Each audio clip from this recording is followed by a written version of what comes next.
Sometimes a preacher plans to preach on a lectionary text, and then upon living with it for some days after putting it in the newsletter, realizes that there is far more than could ever fit in one single sermon.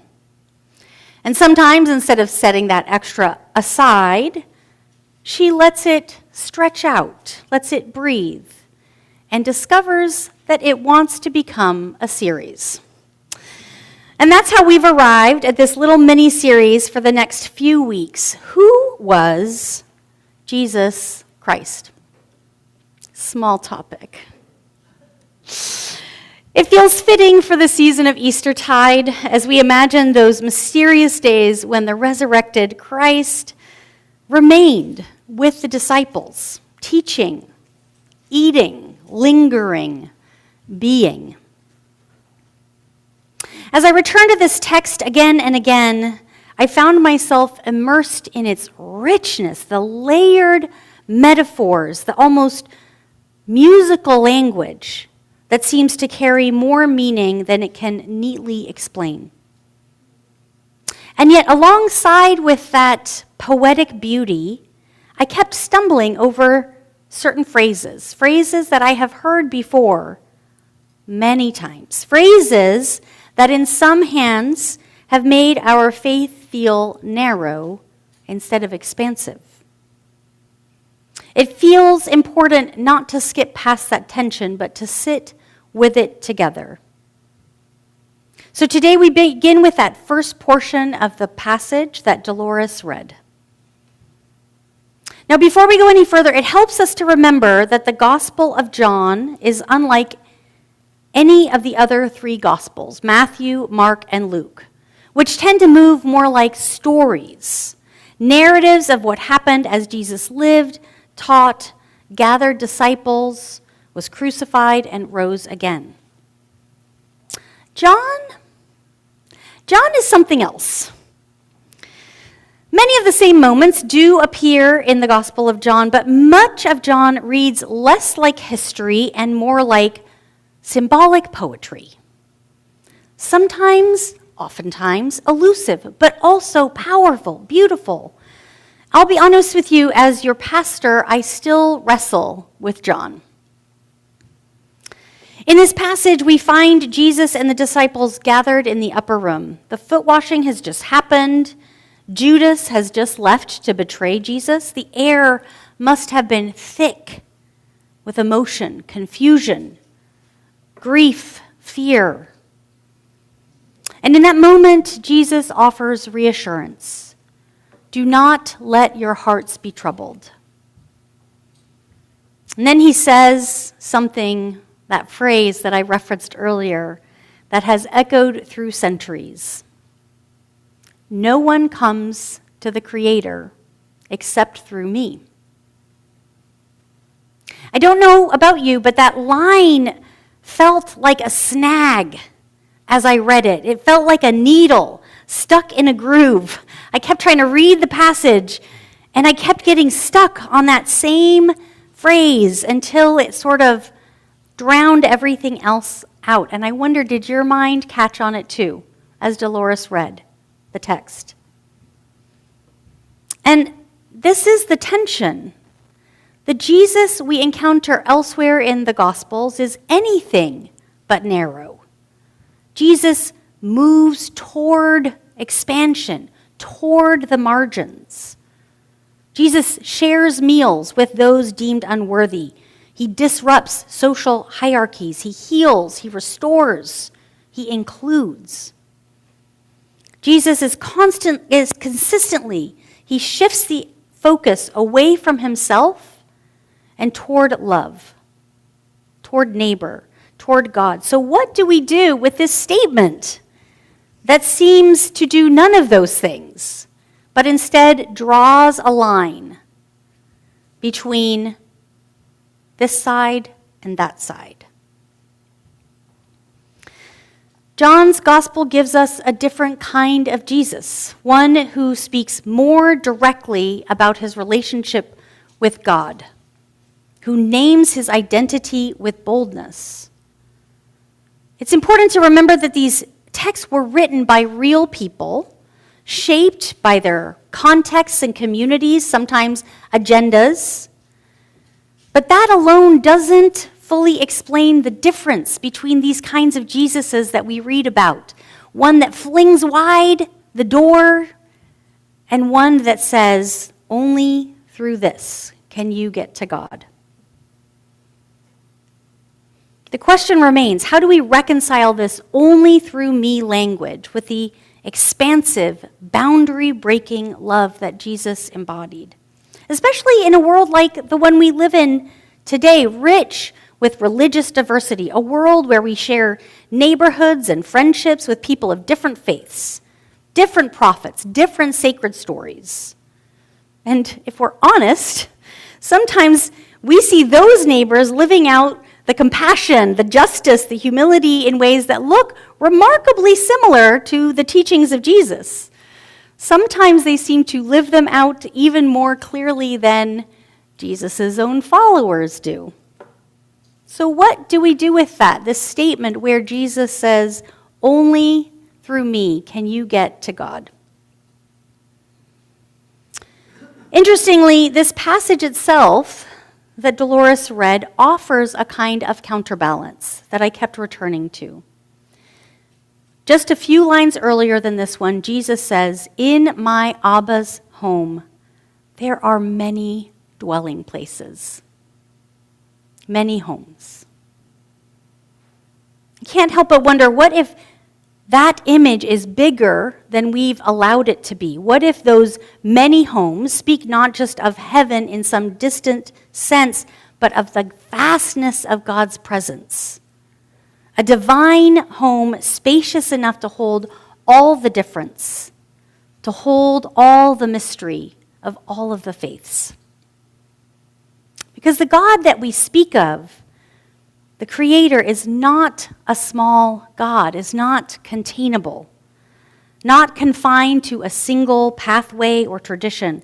This is a God who spills into creation, into moss, into mountains, into laughter shared over a meal, into quiet acts of kindness between strangers. This is a God who meets us in the sacred and the ordinary alike.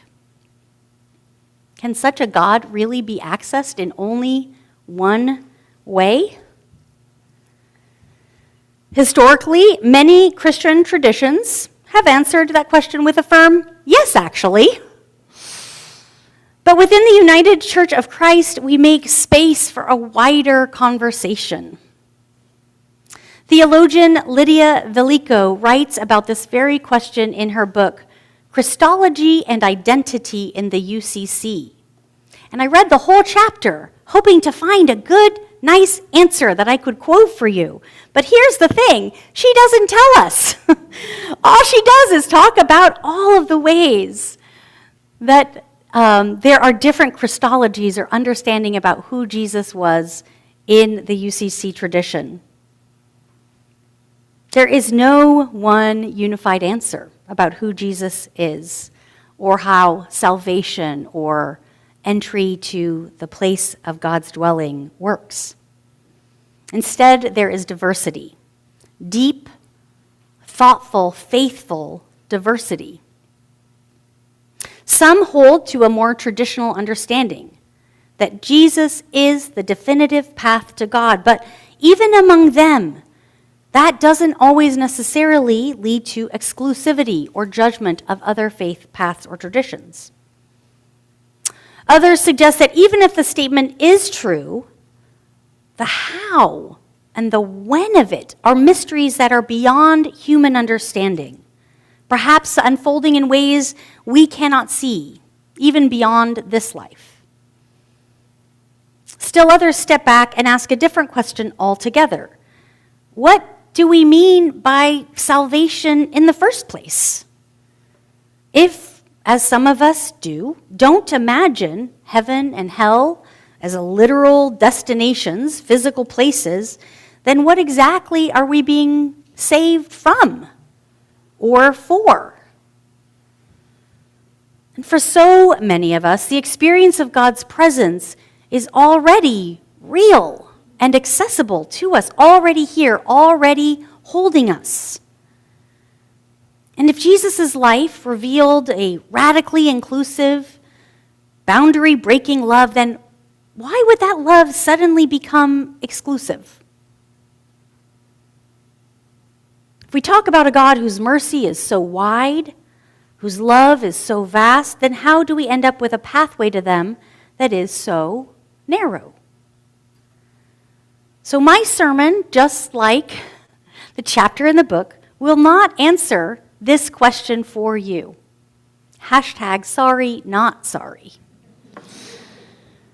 As your pastor, I don't actually believe it's my role to tell you what to believe about Jesus' salvific path to God. But I do believe this: our shared faith becomes smaller, thinner, less alive when we insist that it must be understood in only one way. And I believe there is something deeply holy about a community like this one, where a wide range of beliefs can coexist, where questions are not threats, but invitations to explore deeper. So instead of giving you an answer, I want to offer you some holy questions to ponder, which I do think is mine to do. What do you believe about who Jesus Christ is? What do you make of this relationship that Jesus names between himself and his Creator? How do you hold that in a world of many faiths, many truths, many lived experiences of the divine? These are not easy questions, but they are important ones. Christianity is a deep well, one that generations have drawn from again and again. And when we dare to engage with it honestly, when we wrestle with it, when we question and wonder and seek, especially the phrases that sound like a record scratch when we hear them, we may find that it still has something life-giving to offer us. In this very passage, alongside that challenging statement, Jesus also says, I am the way and the truth and the life. And I want to invite you into hearing that statement not as a boundary marker, but as an invitation. An invitation into a way of living marked by love, into a truth that liberates rather than confines, into a life that is rich with meaning, depth, and connection.